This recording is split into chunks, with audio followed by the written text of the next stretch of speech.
Hello friends, मैं हूं Arvindra Pratap Singh, managing director अरस्तु आईएएस एकेडमी इंदौर से।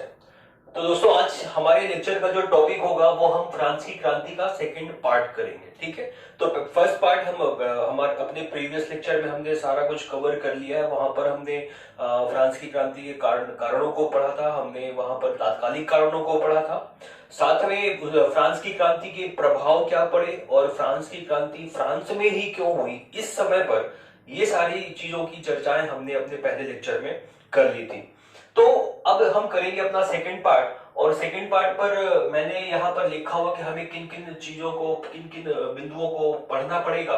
तो यहाँ पर सबसे पहले हम पढ़ेंगे राष्ट्रीय सभा और राष्ट्रीय सभा के द्वारा किए गए कार्य। इसके बाद पढ़ेंगे मानवाधिकारों की घोषणा। ठीक है, इसके बाद है आपका नेशनल कन्वेंशन। नेशनल कन्वेंशन जब वहां पर गठित हुई या जब बनी तो उसके समक्ष कौन कौन सी समस्याएं थी और किस प्रकार से नेशनल कन्वेंशन ने उन समस्याओं का निराकरण किया और कौन कौन से कार्य किए, उसके कार्यों को हम देखेंगे। फिर मैं बात करूं डायरेक्टरी का शासन, ये क्या था, इसकी भी चर्चा हम करेंगे अपने इसी पार्ट में। और इसके बाद है नेपोलियन युग, जो फ्रांस के इतिहास के साथ साथ विश्व इतिहास का भी एक महत्वपूर्ण चैप्टर बनता है, इसको भी हम देखेंगे। और इसके बाद है आपका वियना कांग्रेस।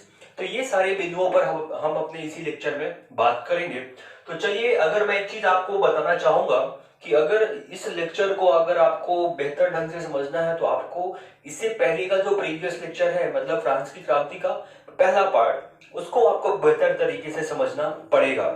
मैं ऐसा क्यों कह रहा हूं, क्योंकि यहाँ पर हम पढ़ रहे हैं जो हमारा पहला चैप्टर है राष्ट्रीय सभा के बारे में। ठीक है, और जब तक आप पहला पार्ट नहीं पढ़ेंगे कि राष्ट्रीय सभा थी क्या, कब गठित हुई, तो निश्चित तौर पर आप लिंक जोड़ नहीं पाएंगे। ठीक है, तो लिंक जोड़ने के लिए भी मैं आपको बता दूं कि वहां पर हमने पढ़ा था फ्रांस की क्रांति के तात्कालिक कारण। तात्कालिक कारणों में हमने पढ़ा था वित्त मंत्रियों की नियुक्ति व उनको पद से हटाना। हमने पढ़ा था कि जो नेशनल आपका जो सभा थी स्टेट्स जनरल, उसका अधिवेशन बुलाया जाना।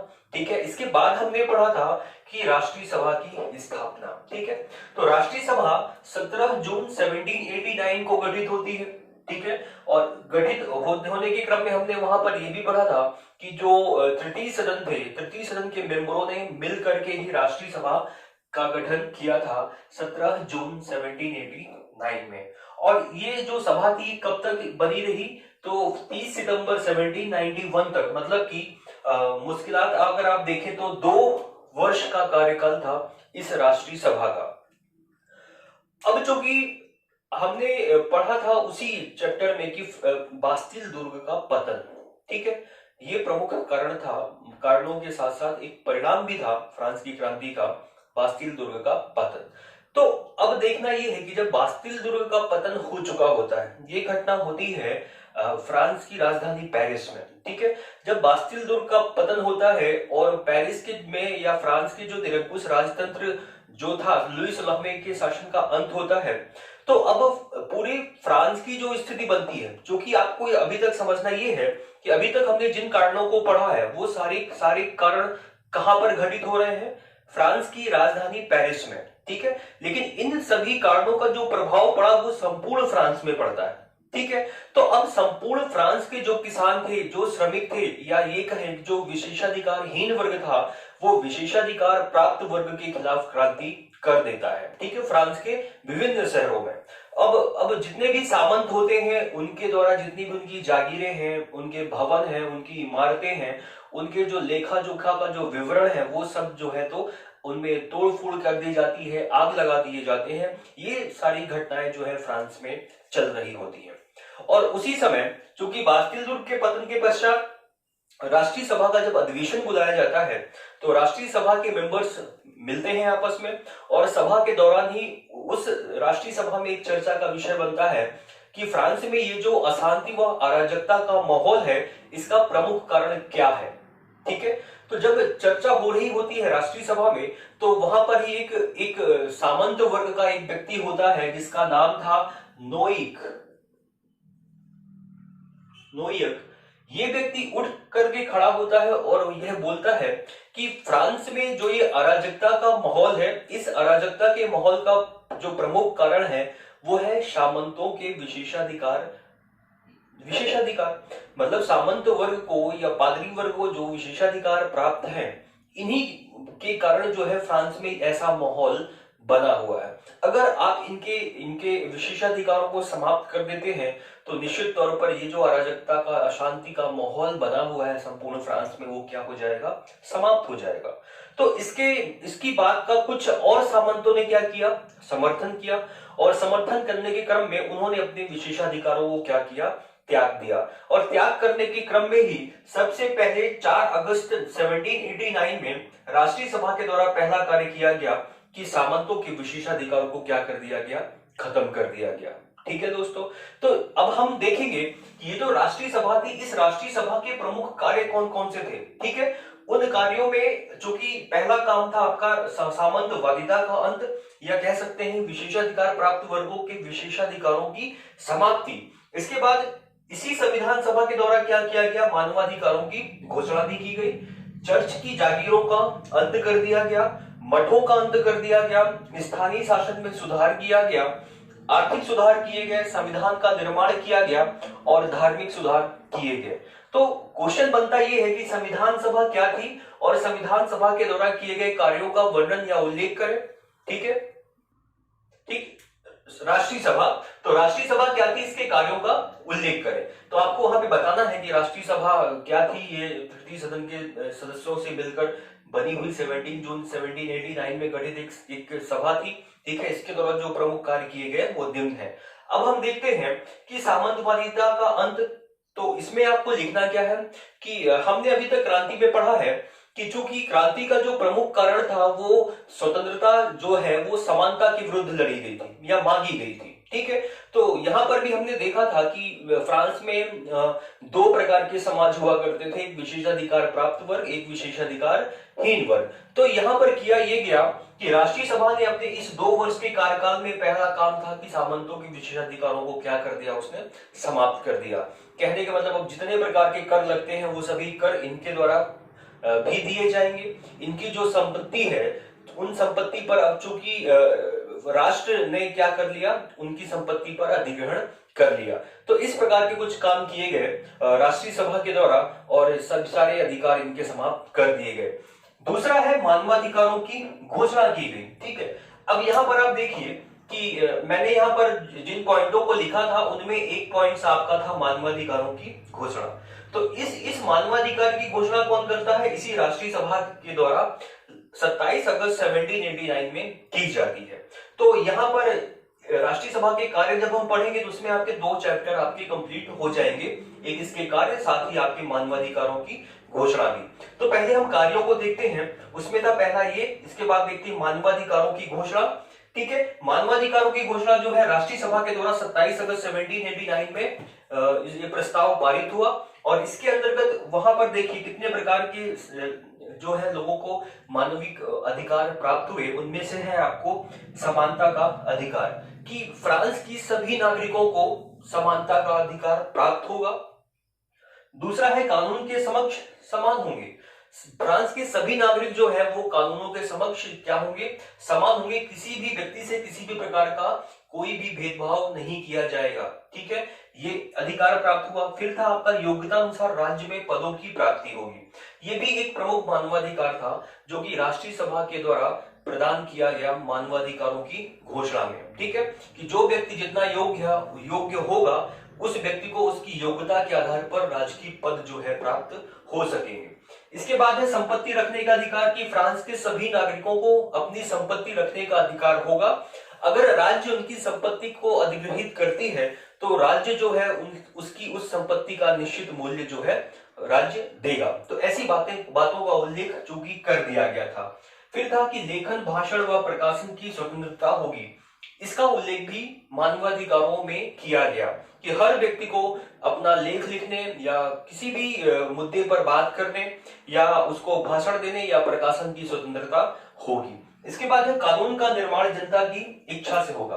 क्योंकि कानून का निर्माण कौन करेगी, अभी तो राष्ट्रीय सभा ही है और राष्ट्रीय सभा ने यह लिख दिया था मानवाधिकारों में ही कि कानून जो भी राज्य निर्मित करेगा वो जनता की इच्छा से होगा। मतलब पहले फ्रांस की जनता से पूछा जाएगा और पूछने के उपरांत ही उसे कानून का दर्जा दिया जाएगा। इसके बाद है सरकारी कर्मचारियों के कार्यों का लेखा जोखा, या हम सिंपल भाषा में बात करें तो आरटीआई जैसे वर्तमान समय में हम करते हैं कि अगर किसी भी सरकारी अधिकारी के द्वारा कोई भी काम किया जाता है तो आपने काम कैसे किया, कितना किया, किस मद पर कितना खर्च किया, ये सब जानने का अधिकार किसको होगा? फ्रांस के नागरिकों को होगा। और इस बात का उल्लेख भी मानवाधिकारों में किया गया। इसके बाद है निर्दोष या जब तक कोर्ट में दोष सिद्धि ना कर दे, मतलब कि किसी भी व्यक्ति को तब तक दोष सिद्ध नहीं किया जाएगा या तब तक उसको कैद में नहीं डाला जाएगा जब तक न्यायालय या कोर्ट के द्वारा उस व्यक्ति पर लगे अभी जो चार्जेस हैं वो सिद्ध नहीं हो जाते। ठीक है, तो इस प्रकार कहने का मतलब है ये सारे मानवाधिकारों की घोषणा राष्ट्रीय सभा के द्वारा 27 अगस्त 1789 में की गई। ठीक है, तो ये भी एक अपना सेपरेट क्वेश्चन बनता है कि राष्ट्रीय सभा के द्वारा उल्लिखित मानवाधिकारों को बताइए। तो ये सारे मानवाधिकार हैं जो नीचे लिखे हुए हैं, इसी को आपको बस टू द पॉइंट लिख देना है तो आपका आंसर कंप्लीट हो जाएगा। इसके बाद बात करें कि राष्ट्रीय सभा के द्वारा ये दो की चर्चाएं हमने कर ली। अब चर्च की जागीरों का अंत। अब आपको पता है कि उस समय पर लगभग हमारे जो फ्रांस में जो चर्च था उस चर्च के पास लगभग फ्रांस की 15% संपत्ति जो है 20% संपत्ति चर्च के पास होती थी। ठीक है, और चर्च जो है धर्मांश कर के रूप में जो है तो व्यक्ति की आय का या वार्षिक आय का 10% कर के रूप में भी प्राप्त करता था। तो ये सारे जो अधिकार हैं या चर्च की जो संपत्ति है, अब चूंकि उनकी संपत्ति को अब किसने, राज्य ने क्या कर लिया, अधिग्रहित कर लिया। तो इस प्रकार से जो चर्च का प्रभाव था, जो पोप का प्रभाव था, उस प्रभाव का भी क्या हो गया, अब अंत हो गया। इसके बाद बात करें मठों का अंत। इस समय पर फ्रांस में बहुत सारे मठ हुआ करते थे और इन मठों पर ईसाई धर्म से संबंधित भिक्षु व भिक्षुणी निवास करते थे। क्योंकि इन भिक्षु व भिक्षुओं का जो दैनिक जीवन था वो भी बड़ा भ्रष्ट हुआ करता था, अनैतिक कार्यों में ज्यादा लिप्त रहते थे। तो राष्ट्रीय सभा ने इन मठों का क्या कर दिया, का अंत कर दिया और उन भिक्षुओं या भिक्षुणियों को बताया कि आपको जो है तो अब सन्यासी जीवन व्यतीत नहीं करना है या भिक्षु भिक्षुणी का जीवन व्यतीत नहीं करना है। तो इस प्रकार से राष्ट्रीय सभा ने इन मठों का भी क्या कर दिया, अंत कर दिया। इसके बाद स्थानीय शासन में सुधार। तो राष्ट्रीय सभा का ये के द्वारा किया गया ये महत्वपूर्ण कार्य था, क्योंकि अब राजतंत्र की समाप्ति होती है। ठीक है, अब हुआ क्या कि अब संपूर्ण फ्रांस को लगभग 83 प्रकार के प्रांतों में बांट दिया गया। ठीक है, और बांटने के उपरांत इन प्रांतों को लगभग 374 प्रकार के कैंटनों, कैंटन का मतलब आप लगा सकते हैं जिलों में। ठीक है, तो 374 कैंटन में बांट दिया गया और कैंटिनों को लगभग 4000 कम्यून्स में बांट दिया गया। कम्यून्स मतलब जैसे कि आपकी ये जो स्थानीय स्वशासन की मैं बात करूं, जो ग्राम सभा होती है, ग्राम पंचायत होती है, इस प्रकार का कम्यून 4000 की संख्या में संपूर्ण फ्रांस को बांट दिया गया। इसकी विशेषता ये थी कम्यून्स की कि यहाँ पर गणतंत्र पद्धति लागू थी कि लोग यहाँ पर जो अधिकारी नियुक्त होगा वो जनता के मत से नियुक्त होने के बाद ही वहां पर बैठेगा। ठीक है, और इस कम्यून का जो व्यक्ति होगा, जो प्रमुख होगा, उस व्यक्ति को यह अधिकार होगा कि वह अपने क्षेत्र में सभी प्रकार के कार्यों या प्रशासनिक कार्यों जैसे कि कर की उगाही है, न्याय व्यवस्था है, ये सब अपने स्तर पर कर सके। तो इस प्रकार जो स्थानीय शासन में सुधार किया गया ये भी राष्ट्रीय सभा का एक महत्वपूर्ण कार्य था। इसके बाद आर्थिक सुधार। आर्थिक सुधारों के अंतर्गत जो प्रावधान किए गए, क्योंकि आपको पता है कि इस समय पर जो फ्रांस की आर्थिक स्थिति थी वो बहुत बदतर थी और फ्रांस की आर्थिक स्थिति को सुधारने के लिए आर्थिक सुधार करना बहुत अनिवार्य हो चुका था राष्ट्रीय सभा के समक्ष, जो कि एक समस्या भी थी। तो उन्होंने किया क्या कि जितने भी सामंत थे, जितने भी चर्च या पोप थे, उनकी सारी संपत्ति को क्या कर लिया, राज्य ने अधिग्रहित कर लिया। और साथ ही जो विशेषाधिकारहीन वर्गों पर जो अनावश्यक रूप से कर लगाए गए, जैसे कि आपका टाइप कर था, आपका जो नमक कर था, बाद में जो पथ कर थे, इस प्रकार के सभी करों को क्या कर दिया गया, समाप्त कर दिया गया। और सामंतों और जो आपके किसान थे उन सभी पर एकाधिकार रूप से भूमि कर लेकिन लगाया गया। ठीक है, तो ये सुधार भी किए गए। फिर बात करता हूं मैं संविधान का निर्माण। तो ये सबसे इंपॉर्टेंट काम था राष्ट्रीय सभा के द्वारा कि फ्रांस के इतिहास में पहली बार 1791 में राष्ट्रीय सभा के द्वारा एक संविधान भी बनाया जाता है। इस संविधान की विशेषता ये थी कि यहाँ इसी संविधान में इन सभी बातों का उल्लेख होता है कि जो राष्ट्रीय सभा है, राष्ट्रीय सभा कौन कौन से काम करेगी, एक जो राजा है जो उसके कौन कौन से काम होंगे, इन सभी बातों का उल्लेख जो है उसी संविधान में कर दिया जाता है। इस संविधान की बात यह है कि यह यूरोप का अब तक का पहला लिखित संविधान था जो 1791 में राष्ट्रीय सभा के द्वारा बनकर तैयार किया गया। इसके बाद बात करें धार्मिक सुधार की, तो धार्मिक सुधार के अंतर्गत चूंकि अभी तक फ्रांस में अनेक चर्च व पादरी हुआ करते थे, लेकिन अब क्या किया गया धार्मिक क्षेत्र में सुधार कि हमने यहाँ पर पढ़ा कि संपूर्ण फ्रांस को 83 प्रांतों में बांट दिया गया।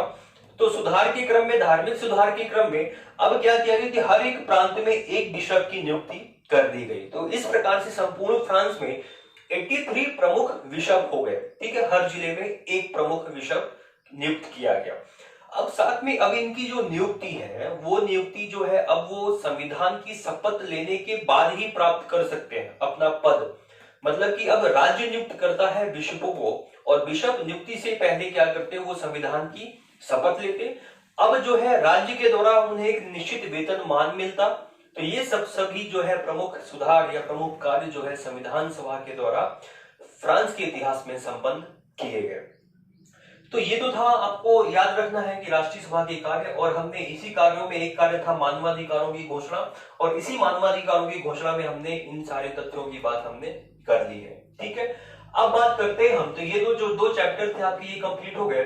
अब बात करते हैं कि नेशनल कन्वेंशन क्या थी, और नेशनल कन्वेंशन जब गठित हुई तो उसके स्थापना के समय उसके समक्ष कौन कौन सी समस्याएं थी और उसके द्वारा कौन कौन से प्रमुख कार्य किए गए। ठीक है दोस्तों, तो आपको थोड़ा यहाँ पर अभी याद रखना है कि राष्ट्रीय सभा ने चूंकि जो 30 सितंबर 1789 का मैंने समय लिखा है, यहाँ पर राष्ट्रीय सभा एक 100 स्थगन प्रस्ताव लाती है, और 100 स्थगन प्रस्ताव जब पारित होने के उपरांत ये जो राष्ट्रीय सभा है ये क्या हो जाती है, भंग हो जाती है, और इसके बाद पुनः चुनाव होते हैं, और उस चुनाव के पश्चात जो है नेशनल कन्वेंशन गठित होती है।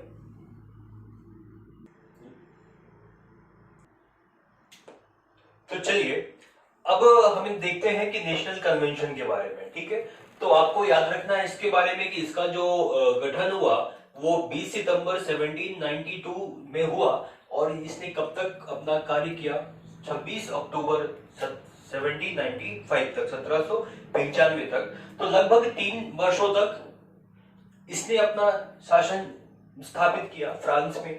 उससे पहले अगर मैं बात करूं तो 2 वर्षों तक शासन किसका था, राष्ट्रीय सभा का। ठीक है, तो राष्ट्रीय सभा के द्वारा 30 सितंबर 1791 में एक स्थगन प्रस्ताव लाया जाता है, जिसके उपरांत ये व्यवस्था राष्ट्रीय सभा क्या हो जाती है, समाप्त हो जाती है।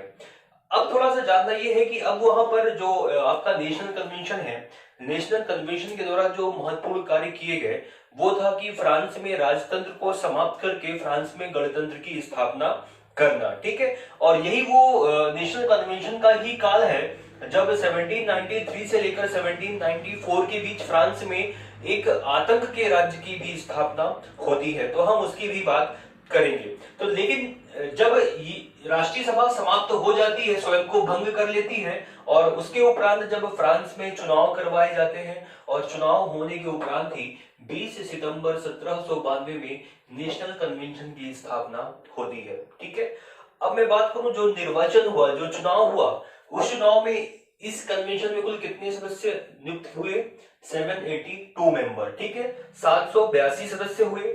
782 सदस्य में 100 सदस्य थे आपके जेरोनिस्ट दल के, 200 मेंबर थे आपके जैकोबियन दल के, और 482 जो सदस्य थे वो थे आपके निर्दलीय। ठीक है, तो मैं बात थोड़ा सा इससे पहले की करता हूं कि अब चूंकि ये जेरोनिस्ट जैकोबियन क्या होते हैं, तो चूंकि जब फ्रांस में राजतंत्र को समाप्त करने की बात चल रही थी, तो उस समय पर कुछ नए नए दल उभर करके सामने आए फ्रांस के इतिहास में। तो फ्रांस में 2 तरह के दल हुआ करते थे। एक तो था जो राजसत्तावादी, जो अभी भी फ्रांस में राजतंत्र को कायम रखना के पक्ष में था, और दूसरे थे आपके लोकतंत्रवादी, ठीक है, जो कि राजतंत्र की अपेक्षा फ्रांस में लोकतंत्र लाना चाहते थे। उन लोकतंत्रवादी दलों में भी दो प्रकार के दल थे, एक था जेरोनिस्ट और दूसरा था जैकोबियन, ठीक है। तो अब मैं बात करता हूं, आपको ध्यान में रखना है कि राजतंत्रवादी और थे, और ये जो जेरोनिस्ट है और ये जो जैकोबियन है, ये दोनों लोकतंत्रवादी दलों में शामिल थे। जैसे हम बात करें कि कांग्रेस में एक था गरम दल, एक था नरम दल, तो थे तो दोनों कांग्रेस की विचारधारा से ही प्रभावित, लेकिन उनमें भी दो गुट थे, एक नरम एक गरम। इसी प्रकार आप बात कर सकते हैं कि जो जैकोबियन थे वो गरम दल थे और जो जेरोनिस्ट थे वो नरम दल थे। तो अब मैं बात करता हूं जेरोनिस्ट के बारे में। ये 3 मार्कर में आपका पूछा जाता है जेरोनिस्ट दल और जैकोबियन के बारे में। तो जो जिरोंद प्रांत के नाम पर ही इस दल का नाम पड़ा, जिरोनिस्ट, ठीक है। तो जिरोंद प्रांत के नाम पर ही इस दल का नाम पड़ता है जिरोंद। अब चूंकि ये जो इस दल के जो लोग थे वो पढ़े लिखे तो लोग थे, लेकिन वो व्यवहारिक राजनीतिज्ञ नहीं थे, वो उनको राजनीति से अभी तक कोई लेना देना नहीं था। लेकिन चूंकि राष्ट्रीय सभा ने जब प्रस्ताव पारित किया था, उसमें यह प्रस्ताव में कहा गया था कि अभी जो मेंबर राष्ट्रीय सभा के सदस्य हैं वो जो है तो नेशनल कन्वेंशन के मेंबर नहीं बन पाएंगे। तो कहने का मतलब लगभग जितने ये मेंबर्स आए थे वो राष्ट्रीय सभा के सदस्य नहीं थे, वो अब एक नए मेंबर्स थे जिनको अभी तक फ्रांस की राजनीति का कोई ऐसा विशेष अनुभव था नहीं, ठीक है। तो जिरोंद जो थे वो व्यवहारिक राजनीतिक तो नहीं थे, लेकिन वो शिक्षित वर्ग जरूर था। इनकी पेरिस में पकड़ नहीं थी क्योंकि ये किस प्रांत के थे, जिरोंद प्रांत के थे, ठीक है। तो पेरिस में भी इस दल का कोई भी ऐसा प्रभाव विशेषकर नहीं था। इस दल की मैं बात करूं तो प्रमुख नेता में हम स्नार और थॉमस पेन को शामिल करते हैं। इसके बाद बात करूं जैकोबियन दल क्या था, तो जैकोब चर्च के नाम पर जैकोबियन दल का नाम जैकोबियन पड़ा, ठीक है, जैकोब चर्च के नाम पर, क्योंकि इस चर्च पर ये लोग गुप्त रूप से मिला करते थे, ठीक है। इसके बाद बात करूं, ये लोग जो थे तो व्यवहारिक, ये लोग राजनीतिज्ञ थे, मतलब राजनीति में, और साथ ही साथ पेरिस में इन लोगों की, इन दल की अच्छी पकड़ थी। और इस दल के प्रमुख नेता के रूप में हम दांतों को शामिल करते हैं, रोबोस्फियर को शामिल करते हैं, ठीक है। रोबोस्फियर वही व्यक्ति है जो कालांतर में लगभग 1793 से लेकर 1794 के मध्य, मतलब कि एक साल, जुलाई 1793 से लेकर जुलाई 1794 के मध्य फ्रांस में आतंक के राज्य की स्थापना करता है। अब ये रोबोस्फियर कैसे करता है, तो आप यहां पर देख रहे हैं, जो कि हालांकि जैकोबियन मेंबर्स कितने हैं यहां पर, 200 हैं, ठीक है, लेकिन फिर भी ये अल्पमत में है, ठीक है। लेकिन फिर भी यहाँ पर ये कुछ, इनका प्रभाव ऐसा रहता है पेरिस में कि ये कुछ निर्दलीय मेंबर्स को अपने साथ मिला लेते हैं, और जो नेशनल कन्वेंशन का जो प्रमुख सभा होती है उस सभा में अपना वर्चस्व कायम कर लेते हैं। तो इसके उपरांत अगर मैं नेशनल कन्वेंशन की बात करूं कि नेशनल कन्वेंशन का जो प्रमुख व्यक्ति होता है वो कौन, रोबोस्फियर होता है, तो इसमें कोई अतिशयोक्ति नहीं होगी, ठीक है। तो अब था क्या कि ये लोग जो था ये एकदम लोकतंत्रवादी थे, लेकिन ये त्वरित परिवर्तन के माध्यम से वहां पर लोकतंत्र की स्थापना करना चाह रहे थे। लेकिन जब ये राष्ट्रीय कन्वेंशन बना तो राष्ट्रीय कन्वेंशन के गठन के समय ही इसके समक्ष कई सारी समस्याएं थी। उन समस्याओं में जैसे पहली समस्या की मैं बात करूं कि चूंकि जो अभी तक लुई था, लुई 16 का जो शाही, उसका जो फरमान था, या मैं बात करूं जो लुई 16 के जो अधिकार थे, शाही अधिकार, उन अधिकारों की समाप्ति तो हो चुकी है, लेकिन अब इस सम्राट के साथ क्या किया जाए, ये एक प्रमुख समस्या थी आपकी नेशनल कन्वेंशन के समक्ष। दूसरी समस्या कि अब फ्रांस में की जो सेना है, फ्रांस की सेना का पुनर्गठन कैसा हो, क्योंकि इस समय पर फ्रांस की इतिहास में या फ्रांस की राजनीति में नेपोलियन बोनापार्ट का उत्कर्ष हो चुका है, एक सैनिक के रूप में वो जो है युद्धों में व्यस्त है, ठीक है। तो विदेशी शत्रुओं, जो विदेशी देशों या शत्रु हैं, उन शत्रुओं से फ्रांस की रक्षा कैसे की जाए, ये भी नेशनल कन्वेंशन के समक्ष एक प्रमुख समस्या बनी हुई थी। साथ ही साथ फ्रांस में जो अराजकता है, उस अराजकता व शांति के माहौल को कैसे दूर करके फ्रांस में शांति की स्थापना की जाए, ये भी एक प्रमुख समस्या थी। जो भ्रष्टाचार फैला हुआ था समाज में, उस भ्रष्टाचार को कैसे दूर किया जाए, ये भी प्रमुख समस्या थी। साथ ही फ्रांस के लिए एक नए संविधान का गठन करना गणतंत्र के अनुसार ये भी एक प्रमुख समस्या बनी हुई थी। लेकिन अपने इस 3 वर्ष के शासनकाल में नेशनल कन्वेंशन के द्वारा कुछ प्रमुख काम कार्य भी किए गए। उन प्रमुख कार्यों में पहला था कि फ्रांस में राजतंत्र की समाप्ति की घोषणा होती है। अब मैं बात करूं कि राष्ट्रीय सभा ने इससे पहले काम किया, तो राष्ट्रीय सभा ने फ्रांस में अभी भी राजतंत्र था उसके समय पर भी, मतलब कि राष्ट्रीय सभा के समय भी फ्रांस में अगर कोई कानून तब तक कानून नहीं बन सकता था जब तक राजा उस पर अपना हस्ताक्षर नहीं करता था। लेकिन जब नेशनल कन्वेंशन का टाइम पीरियड आया तो नेशनल कन्वेंशन ने अपनी उसकी स्थापना हुई 20 सितंबर 1792 को, और 21 सितंबर 1792 को ही अपनी पहले ही अधिवेशन में उसने फ्रांस एक प्रस्ताव पारित किया, और प्रस्ताव पारित करने के उपरांत फ्रांस में क्या है, राजतंत्र की क्या कर दी, समाप्ति कर दी, और वहां पर लोकतंत्र की स्थापना, गणतंत्र की स्थापना कर दी। ये इसके द्वारा किया गया प्रमुख पहला काम था। दूसरे काम की मैं बात करूं कि सम्राट को मृत्युदंड देना। ठीक है, अब चूंकि देखना यह है कि नेशनल कन्वेंशन पर अब किसका अधिकार हो चुका है, जैकोबियन दल का, और जैकोबियन दल में जो प्रमुख नेता था वो था आपका रोबोस्फियर। रोबोस्फियर तुरंत जो है सम्राट को फांसी पर चढ़ा देना चाह रहा था क्योंकि वो त्वरित परिवर्तन करने के पक्ष में था। ठीक है, तो अब हुआ क्या कि जब लुई 16वें को उसके शीश महल से, वर्षाय के शीश महल से लाया गया तो साथ में कुछ बक्से भी वहां से प्राप्त हुए। उन बक्सों में विदेशी राज्यों के जो सम्राट थे उनके पत्र भी मिले। तो उनके पत्र चूंकि ऐसे कुछ थे कि जिससे कि लगा कि जो लुई है वो फ्रांस की क्रांति के खिलाफ है। साथ इस आधार पर लुई 16वें के विरुद्ध राजद्रोह का मुकदमा कायम किया गया और फांसी लगाने की जो है, फांसी चढ़ाने की मांग की जाने लगी। लेकिन चूंकि जिरोनिस्ट दल जो था वो थोड़ा सा उदार था, उसने बोला कि अगर शासक को फांसी पर चढ़ाना है तो पहले जनता की राय लेनी होगी। तो हालांकि राजा को फांसी पर चढ़ाया जाए या नहीं चढ़ाया जाए, इस पर एक प्रस्ताव पारित हुआ, उस पर मतदान हुआ, और जब बहुमत सिद्ध हुआ तब जाकर लगभग 21 जनवरी 1793 को लुई 16वें को फांसी पर चढ़ा दिया गया। एक ये प्रमुख कार्य था कि नेशनल कन्वेंशन के द्वारा जो है 21 जनवरी 1793 को लुई 16वें या सम्राट को मृत्युदंड या गिलोटिन पर चढ़ा दिया गया। इसके बाद है नवीन पंचांग की घोषणा। पंचांग मतलब आपका कैलेंडर, बोल लो आप कैलेंडर। तो जब ये नेशनल कन्वेंशन स्थापित हुई तो 22 सितंबर 1792 को इसने एक नवीन, फ्रांस के लिए एक नया कैलेंडर जारी किया।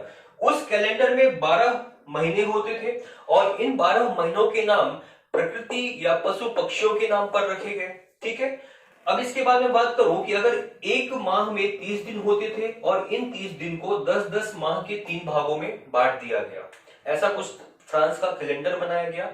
और कैलेंडर की या वार्षिक, जब कैलेंडर समाप्त होता है उसके बाद 5 दिन का जो है राष्ट्रीय जो है कह सकते हो कि आप जो छुट्टी या ऐसा कुछ जो है घोषित किया गया। इसके बाद मैं बात करूं सामाजिक सुधार की, तो सामाजिक सुधारों के अंतर्गत अब चूंकि इस समय पर जो फ्रांस था, फ्रांस की जो सामाजिक व्यवस्था थी, हमने अभी तक पढ़ा कि विशेषाधिकारों के सारे विशेषाधिकार समाप्त कर दिए गए, लेकिन फिर भी अभी वर्तमान फ्रांस के समाज में जो ये व्यवस्थाएं हैं, ये व्यवस्थाएं पूर्ण रूप से लागू नहीं हो पाई है। तो जो पूंजीपति वर्ग है, जो बुर्जुआ वर्ग है, उनके जो संपत्ति है, उनकी संपत्ति को अधिग्रहित पुनः कर लिया गया और फिर कालांतर में वो गरीबों में बांट दिया गया। समाज के अंतर्गत जो गरीब वर्ग है, जो किसान है, जो महिला है, सभी वर्ग के अधिकारों को सुनिश्चित किया गया कि किसी को किसी भी प्रकार से असमानता का जो है ना स्थापित हो सके समाज में। तो इस प्रकार से नेशनल कन्वेंशन के द्वारा कुछ सामाजिक सुधार भी किए गए, हर वर्ग को ध्यान में रखते हुए। फिर आर्थिक सुधारों की मैं बात करूं तो चूंकि अभी तक फ्रांस में राष्ट्रीय सभा थी, राष्ट्रीय सभा के बाद नेशनल कन्वेंशन स्थापित हुई, तो इनका अधिकतर जो काम था वो सिर्फ और सिर्फ प्रशासन से संबंधित था कि कैसे हम फ्रांस में सुधार कर सकते हैं, लेकिन आर्थिक व्यवस्था की सुदृढ़ता की ओर अभी तक किसी का इतना ध्यान गया नहीं, जिससे कि जो व्यापार था वो लगभग ठप हो चुका था जो फ्रांस में वस्तुओं का जो मूल्य था या कहें कि महंगाई थी वो काफी बढ़ चुकी थी, मुद्रा का अवमूल्यन हो चुका था। तो नेशनल कन्वेंशन ने सबसे पहला काम आर्थिक सुधारों की दृष्टि से यह किया कि उसने सभी वस्तुओं के मूल्य जो है निर्धारित कर दिए। ठीक है, अब इन मूल्यों के विपरीत अगर कोई व्यक्ति ऐसा काम करेगा तो उसके खिलाफ जो है कठोर दंड का भी प्रावधान किया गया, जिससे कि ये जो व्यापार व्यवस्था है ये सुचारू रूप से चल सके और फ्रांस में पुनः आर्थिक स्थिति सुदृढ़ हो सके। इसके बाद संविधान का निर्माण। तो हमने अभी बात की थी कि चूंकि राष्ट्रीय सभा के द्वारा पहला संविधान बन चुका था, लेकिन उसके बाद संविधान बना 1793 को, ये फ्रांस का दूसरा संविधान था। लेकिन हमने ये भी पढ़ा कि जो आतंक का राज था जो रोबोस्फियर के नेतृत्व में चलाया गया, उसने क्रांति की जो मूल भावना थी उस भावना के विपरीत यह संविधान निर्मित हुआ, जिससे इस संविधान का कोई ऐसा महत्व स्थापित वहां पर नहीं हो पाया आतंक के राज के अंतर्गत। और जब रोबोस्फियर समाप्त होते हैं या आतंक का राज्य जब समाप्त होता है, उसके पश्चात पुनः 1795 में नेशनल कन्वेंशन के द्वारा फ्रांस का तीसरा संविधान बनाया जाता है। इस संविधान को तृतीय वर्ष का संविधान भी कहा जाता है। ऐसा क्यों? क्योंकि आपको पता है कि फ्रांस में नवीन जो कैलेंडर था वो कब कब घोषणा किया गया, 1792 को। तो इसके बनने इस कैलेंडर के बनने के 3 वर्ष बाद ये संविधान का निर्माण हुआ।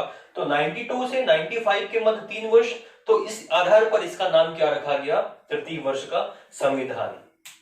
ठीक है, तो अब मैं बात करता हूं कि जो थोड़ा सा आतंक के राज के बारे में कि ये क्या था।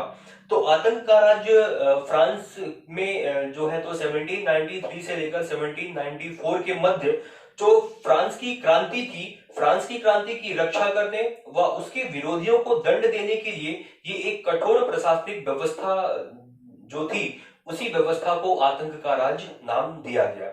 और इस आतंक के राज्य का जो प्रमुख करता धरता था वो था आपका रोबोस्फियर। क्योंकि आतंक का राज ऐसा कि अगर जैकोबियन दल के लोगों को लगता कि अगर ये जो व्यक्ति है, ये जो वर्ग है, ये हमारी क्रांति को जो है नुकसान पहुंचा सकता है या क्रांति विरोधी है, तो उस व्यक्ति को पकड़ करके उनको गिलोटीन पर चढ़ा देते या उनकी हत्या कर देते। तो इस प्रकार से ये जो 1 साल का टाइम पीरियड था, ये संपूर्ण फ्रांस के लिए आतंक का राज था, और जो कि रोबोस्फियर की समाप्ति पर ही समाप्त होता है। तो इसके बाद ये तो हमने देख लिया नेशनल कन्वेंशन कब गठित हुई, उसके समक्ष समस्याएं कौन कौन सी थी, उसने कौन कौन से प्रमुख कार्य किए। अब चूंकि 26 अक्टूबर 1795 में नेशनल कन्वेंशन क्या होती है, समाप्त होती है, और फ्रांस में देखिए 26 अक्टूबर को ये समाप्त हुई और 27 अक्टूबर 1795 से फ्रांस का जो राजनीतिक सत्ता है वो किसके हाथों में आ जाती है, डायरेक्टरी के शासन के हाथों में। तो 27 अक्टूबर 1795 से लेकर 10 नवंबर 1799 तक, मतलब 4 वर्षों के लिए ये जो डायरेक्टरी का शासन स्थापित होता है फ्रांस में। और अगर इसकी व्यवस्था की मैं बात करूं कि डायरेक्टरी का शासन होगा फ्रांस में, इसकी व्यवस्था कहां की गई थी, तो नेशनल कन्वेंशन के द्वारा बनाए गए 1795 के संविधान में। ठीक है, तो अब चूंकि उसी संविधान में डायरेक्टरी कैसी होगी, कितने मेंबर्स होंगे, कैसे कैसे सदन होंगे, उन सब की व्यवस्था वहीं पर कर दी गई थी। तो यहाँ पर देखिए कि इस डायरेक्टरी में 2 सदन रखे गए। एक सदन का नाम दिया गया 500 सदस्यों की सभा, उसके मेंबर कितने हुए इसके नाम से स्पष्ट है कि यहाँ पर कितने मेंबर थे, 500। और दूसरी थी आपकी पुरातन लोगों की सभा, जिसमें की 259 मेंबर थे। लेकिन ये तो था सदन की बात। अगर मैं बात करूं कि जो डायरेक्टरी का शासन था वो किसके हाथों में था मुख्य रूप से, तो ये 5 सदस्यीय संचालन समिति के हाथों में था। अब मतलब फ्रांस का जो भाग्य का निर्माता है वो कौन बन चुका है, ये 5 सदस्य बन चुके हैं जो संचालन समिति में शामिल किए गए थे। इन्हीं के शासन काल को क्या कहा गया, डायरेक्टरी का शासन, जो 4 वर्ष के लिए बना। अब बात करते हैं कि जब डायरेक्टरी का शासन स्थापित हुआ फ्रांस में, तो उसके समक्ष भी कई सारी समस्याएं विद्यमान थी, सामने खड़ी थी। जैसे मैं बात करूं कि जब इसने शासन अब करना प्रारंभ कर दिया, तो जो फ्रांस का राजकोष था वो लगभग रिक्त था, खाली था। तो प्रशासन के कार्यों के संचालन के लिए व सेना की गतिविधियों के संचालन के लिए अब डायरेक्टरी को वित्त की बहुत आवश्यकता थी।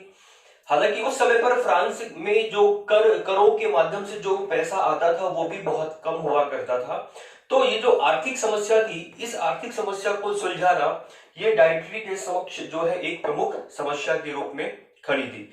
फिर बात करें तो चूंकि 1789 से ही फ्रांस में अराजकता का राज रहा है, जैसे हमने बात की कि सब सर्वप्रथम लुई 16वें के काल में, फिर हमने बात की कि राष्ट्रीय सभा आई, इसके बाद आप आतंक के राज के रूप में देखते हैं।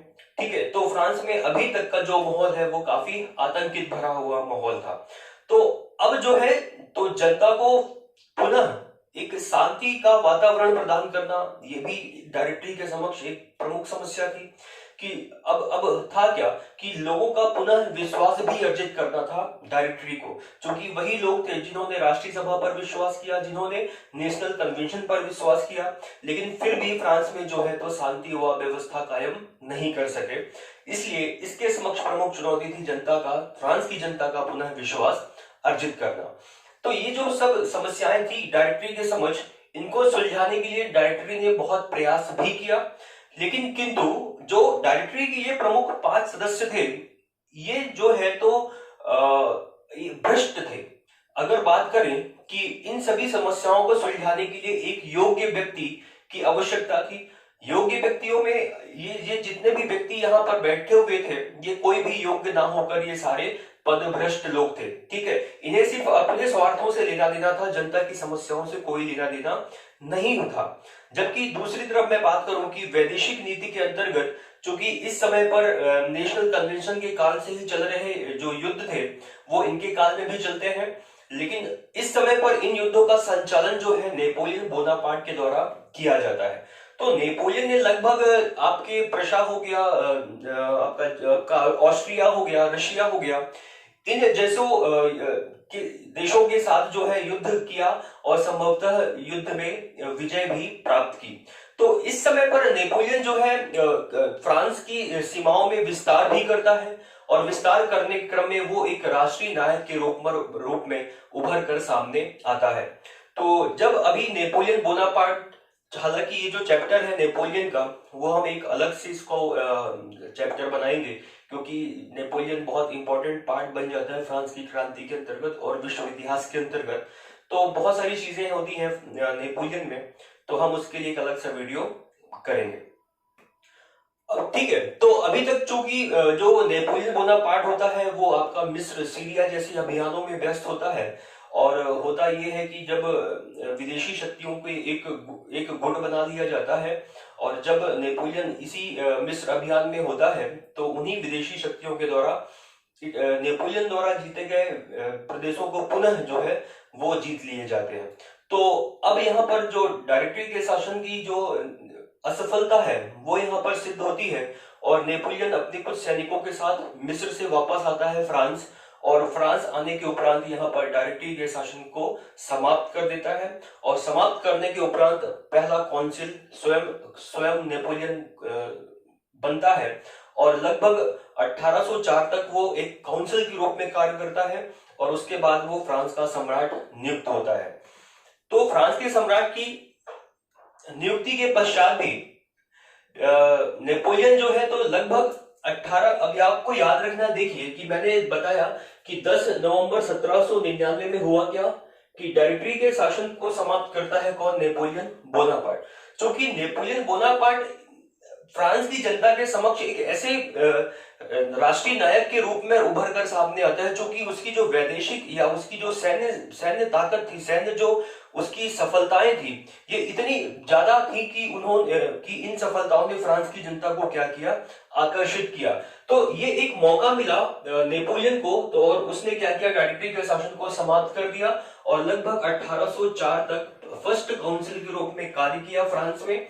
इसके बाद वो फ्रांस का सम्राट घोषित कर दिया जाता है आजीवन, मतलब जब तक उसकी मृत्यु नहीं होगी तब तक वो फ्रांस का सम्राट बना रहेगा। और इसके बाद लगातार 1805, 1806 और 1807 में ये ऑस्ट्रिया, प्रसा और रशिया जैसे देशों को युद्ध में पराजित कर देता है, और युद्ध में पराजित करने को उपरांत फ्रांस की जो सीमाएं हैं उनका विस्तार करता है, और फ्रांस को यूरोप की एक महाशक्ति के रूप में स्थापित भी करता है नेपोलियन बोनापार्ट। लेकिन उसके बाद होता है क्या कि चूंकि ये सभी शक्तियों को पराजित करने को उपरांत अब यूरोप में एकमात्र ऐसी शक्ति बचती है जो फ्रांस के समान ही शक्तिशाली होती है, वो है आपकी इंग्लैंड। तो इंग्लैंड करता क्या है कि इंग्लैंड इन सब देशों को अपने पक्ष में मिलाकर नेपोलियन बोनापार्ट के विपरीत एक गुट का निर्माण करता है, और संभवतः इसी गुट ने मिलकर के 1815 के वाटरलू के युद्ध में नेपोलियन बोनापार्ट को पराजित करते हैं, और पराजित करने के उपरांत उसको बंदी बना करके सेंट हेलेना द्वीप भेज दिया जाता है, और उसी द्वीप में बंदी कारावास की अवधि में ही 1821 को नेपोलियन बोनापार्ट की मृत्यु हो जाती है उसी सेंट हेलेना द्वीप में। तो ये तो था नेपोलियन बोनापार्ट का थोड़ा सा उसके बारे में जानकारी, लेकिन अभी हम उसके बारे में विस्तृत अध्ययन करेंगे। अब बात यह है कि जब नेपोलियन बोनापार्ट चूंकि 1815 में हरा दिया जाता है, तो इसके बाद हमने एक बिंदु लिखा था नेपोलियन का युग के बाद जो है वीना कांग्रेस। तो अब हम देखते हैं कि जब इस 1815 में हरा दिया जाता है, इसके बाद वीना कांग्रेस क्या है। चलिए अब बात करते हैं हम वीना कांग्रेस की। वीना कांग्रेस 1815 में बुलाई गई। बुलाया क्यों गया? क्योंकि आपको पता है कि 1815 में ही नेपोलियन को जो है तो युद्ध में विजित राष्ट्रों ने हरा दिया, और हराने के पश्चात उसे सेंट हेलेना भेज दिया निर्वासित जीवन व्यतीत करने के लिए। तो अब क्या था कि लगभग यूरोपीय देशों ने मिलकर के एक वीना सम्मेलन को बुलाया, और लगभग यूरोप के सभी राष्ट्र इस सम्मेलन में आए, सिर्फ टर्की को छोड़ करके। ठीक है, तो अब देखिए कि इस वीना कांग्रेस, अब ये वीना कहां पर है? वीना एक ऑस्ट्रिया है, ऑस्ट्रिया की राजधानी थी वीना।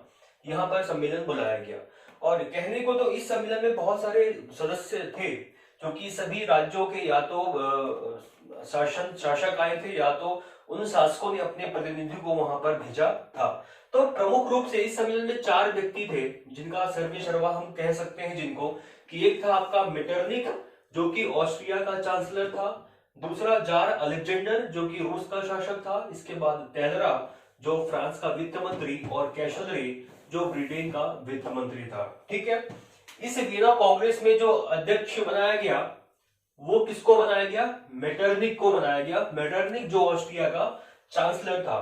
तो दोस्तों वीना कांग्रेस जो है वो बहुत इंपॉर्टेंट चैप्टर बनता है, क्योंकि वीना कांग्रेस की तुलना हम कालांतर में जब प्रथम विश्व युद्ध होता है तो उस विश्व युद्ध के उपरांत जो आपका पेरिस शांति सम्मेलन होता है, पेरिस शांति सम्मेलन, जिसमें अंतर्गत जो हारे हुए राज्य प्रदेश देश थे उनके साथ जो संधियां की जाती हैं, जिनमें से आप पढ़ते हैं वर्षाया की संधि को, ये बहुत इंपॉर्टेंट है। ठीक है, तो उसी प्रकार से वीना कांग्रेस भी है। तो वीना कांग्रेस था क्या? अब चूंकि नेपोलियन बोनापार्ट ने लगभग यूरोप के जितने भी बड़े बड़े राज्य थे उन सभी देशों को क्या कर दिया उसने? युद्धों में परास्त कर दिया, और परास्त करने के पश्चात उनकी सीमाओं को उसने फ्रांस में क्या कर लिया? समाहित कर लिया।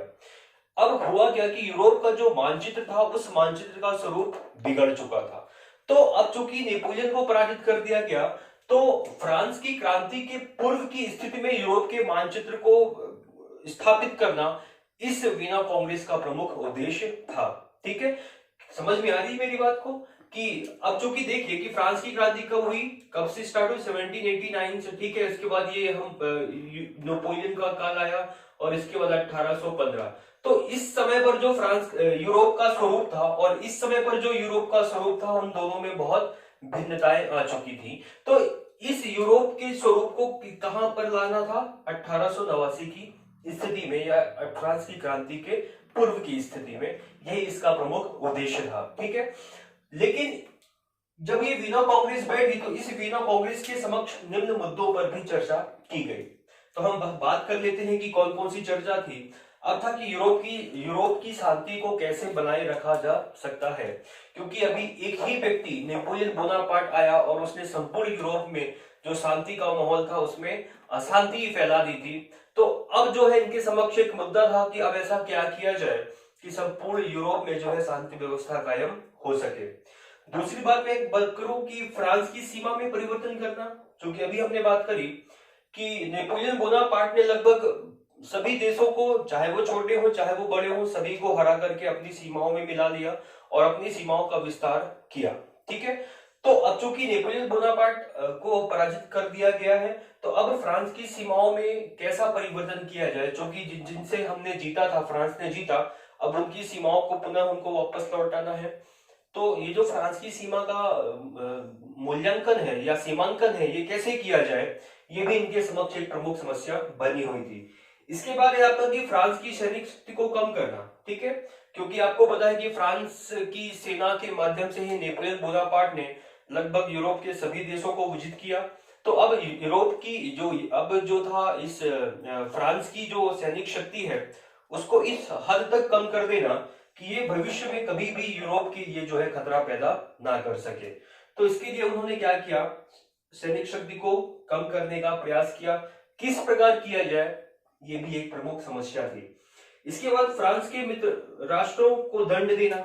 अब चूंकि नेपोलियन जब देशों पर युद्ध करने, विजिट करने निकलता था, तो उसको कई छोटे छोटे राजाओं का या शासकों का समर्थन भी प्राप्त होता था, ठीक है। तो उसी क्रम में अब इनके समक्ष ये मुद्दा था कि जो उन राष्ट्रों के समक्ष क्या व्यवहार किया जाए उन राष्ट्रों के साथ जिन्होंने नेपोलियन का साथ दिया, ये भी एक मुद्दा थी, ठीक है। तो आपको थोड़ा सा याद रखना है। इसके बाद मैं बात करूं तो वियना कांग्रेस ने जो कार्य किए, वो जो कार्य हुए वो कुछ सिद्धांतों के आधार पर हुए, जैसे कि क्षतिपूर्ति का सिद्धांत, शक्ति संतुलन का सिद्धांत और वैधानिक अधिकार का सिद्धांत, ठीक है। अगर पहली जो है आपका क्षतिपूर्ति का सिद्धांत, ये ऐसा था कि आपको पता है कि नेपोलियन ने बहुत सारे देशों को जीता, साथ ही साथ उसने बहुत नुकसान भी किया था, चाहे वो जन धन की हानि के रूप में हम देख लें। तो हुआ ये कि अब विजित राष्ट्र जो है उन पराजित राष्ट्रों को क्षतिपूर्ति देंगे, ये था क्षतिपूर्ति का सिद्धांत। इसके बाद शक्ति संतुलन का सिद्धांत। अब ये किया गया कि अब यूरोप में किसी भी राष्ट्र को इतना शक्तिशाली ना बना दिया जाए कि वह किसी भी छोटे राज्य को विजित कर ले, या किसी भी राज्य को इतना शक्तिहीन ना बना दिया जाए कि वह आने वाले समय में अपने अस्तित्व को बचाने में सफल ही ना हो सके। तो कहने का मतलब अब यूरोप में लगभग जो है तो शक्ति संतुलन के सिद्धांत को मान्यता प्रदान की गई, वह छोटे छोटे देशों को भी बड़े बड़े सब जो कह सकते हैं शक्तिशाली राज्यों के साथ मिला दिया गया, ठीक है। तो इस प्रकार से शक्ति संतुलन सिद्धांत की स्थापना की गई यूरोप में। और फिर है वैधानिक अधिकार का सिद्धांत। ये था कि आपको पता है कि नेपोलियन ने कई देशों में के राजतंत्रों की समाप्ति कर दी, और समाप्त करने के उपरांत उस राज्य में अपने मन माफिक या अपनी कह सकते हैं कि अपने परिवार के ही किसी जो है व्यक्ति को उसने वहां की राजगद्दी पर बैठाया। तो हुआ ये कि जब नेपोलियन के शासन का अंत हुआ, तो पुनः उन प्रदेशों पर, उन राज्यों पर जहां पर पहले कोई राजतंत्र चल रहा था या किसी वंश का शासन स्थापित था, पुनः उस वंश को वहां उस प्रदेश की राजगद्दी देना, ये था आपका वैधानिक अधिकार का सिद्धांत, ठीक है। तो इस प्रकार से ये वीना कांग्रेस संपन्न हुई, और इस वीना कांग्रेस के फलस्वरूप जो जो काम किए गए या सीमाओं में परिवर्तन किया गया, उन्हीं के फलस्वरूप आपको फ्रांस के इतिहास में फिर 1830 में और 1848 में आपको क्रांति देखने मिलती है, ठीक है। लेकिन वो एक बहुत बड़ा सब्जेक्ट हो जाएगा, तो हम यहीं पर अपने लेक्चर को आज समाप्त करते हैं, वीना कांग्रेस। और मैंने जैसा कि बोला कि जो नेपोलियन का चैप्टर है, चूंकि नेपोलियन में हम काफी कुछ पढ़ते हैं कि नेपोलियन का उत्कर्ष कैसे होता है, कैसे वो एक सैनिक के रूप में सैन्य अभियान में जाता है, कौन कौन से अभियानों में वो विजित होता है, इसके बाद काउंसिल बनना, फिर चांसलर बनना, तत्पश्चात उसके द्वारा किए गए सुधार, उसकी जो नेपोलियन कोड था ये क्या था, उसके बाद हम नेपोलियन की महाद्वीपीय व्यवस्था, फिर ये सारी चीजें हम करेंगे अपने एक सेपरेट लेक्चर में। तो दोस्तों, ये जो फ्रांस की क्रांति का पहला पार्ट हम कर चुके थे, दूसरा पार्ट ये यहीं पर समाप्त करते हैं। और लगभग वीना कांग्रेस के पश्चात ही फ्रांस की क्रांति का लगभग आपका संपूर्ण अध्ययन हो चुका होता है, ठीक है। बचा कुचा जो पार्ट है नेपोलियन युग, उसको हम एक सेपरेट लेक्चर में कर लेंगे। तो दोस्तों, तो उम्मीद करता हूं कि आपको ये जो चैप्टर था, ये जो फ्रांस की क्रांति का सेकंड पार्ट था, ये आपको समझ में आया होगा। लेकिन आपको करना ये है कि इसको देखने से पहले आपको फर्स्ट पार्ट देखना अनिवार्य है ना। तो वो आप पहले देखिए और एक क्रम वाइज जो है इसका आप अध्ययन करिए। तो ठीक है, घर पे रहे आप, सुरक्षित रहें। जय हिंद, जय भारत। Thank you.